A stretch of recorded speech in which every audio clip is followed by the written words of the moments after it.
ہمارا حال جس حال میں ہے اس کا احوال یہ ہال خوب جانتا ہے. لفظ آزاد کہ جس کے لغوی معنی خود مختار، بے قید، بے خوف اور وہ جو کسی کا پابند نہ ہو، تو یہ بھی ٹھیک کہتے ہیں کہ ہم آزاد ہیں. یہ بالکل ٹھیک کہتے ہیں کہ ہم آزاد ہیں، تبھی تو بے خوف ہم پاک ریلوے کے انجنوں کو چرا کر اپنی فاؤنڈریز میں پگھلا دیا کرتے ہیں. ہم آزاد ہیں تبھی تو کسی بات کے پابند نہیں، اور اسی لیے اپنے رائیونڈ اور سرے محل کی تعمیر کی خاطر اس قوم کے سامنے کبھی قرض اتارو اور ملک سواروں کی مہمات لائی جاتی ہیں، تو کبھی ہم اس قوم کے نام پر کیے گئے سودوں میں اربوں روپے کے کمیشن کھا کھا کر اپنی جائیدادیں کھڑی کرتے ہیں، کیونکہ ہم آزاد ہیں. ہم آزاد ہیں.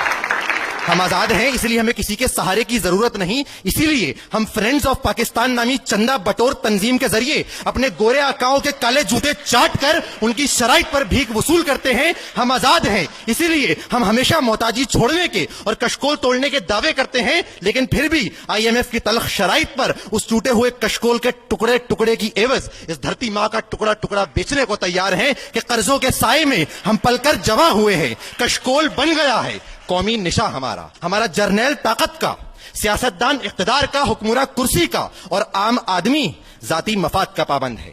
ہمارا ہر کام رشوت و سفارش کا، ہماری معیشت امداد کی، ہماری ثقافت فیشن کے نام پر فحاشی اور ننگپن کی، اور ہماری عدلیہ نظریہ ضرورت کی پابند ہے. جی ہاں علی وقار، ہم قطعی طور پر آزاد نہیں. اور میں آج آپ کے توسط سے قائد ایوان اور ان کے حوالین سے پوچھنا چاہوں گا کہ نظام نو کے تقاضے تم سے سوال کرتے ہیں کہ بتاؤ، کیا اسی لیے یہ شاہراہیں بنی تھیں کہ اس پر اس دیش کی عوام سسک سسک کر مرے؟ کیا اسی لیے اس دھرتی نے اناج اگلا تھا کہ نسل آدم و حوا بلک بلک کر مرے؟ اور کیا اسی لیے عوام نے ان حکمرانوں کو ووٹوں سے نوازا تھا کہ یہ حکمراں ایک دن ڈالروں کے نچھاور ہوتے ہوئے لیموزین سے برآمد ہوں اور بھارتی رقاصاؤں کے جلووں کے آگے اور ان کے قدموں میں اپنے ایمان کو نچھاور کر دیں؟ جی ہاں علی وقار، ہم قطعی طور پر آزاد نہیں کہ ہمارے یہ حکمراں ببانگ دہل اعلان کرتے ہیں کہ ہماری جھولی میں چند ڈالروں کی بھیک ڈالو، ہم تمہیں مسلمانوں کا لہو بیچتے ہیں.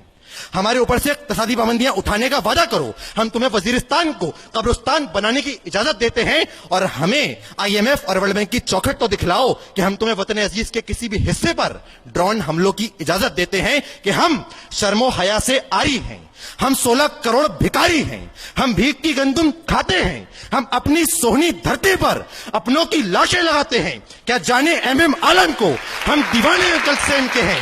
جیکی نام نہیں تو کیا ہم کتے انکل ٹوم کے ہیں؟ ایک ہم پہ ذرا احسان کرو، یہ مشکل تو آسان کرو. اس دھرتی میں دم گھٹتا ہے، ایک ویزا ہم کو دان کرو. 2 سانسیں یہاں پر بھاری ہیں، ہم 16 کروڑ بھکاری ہیں، ہم 16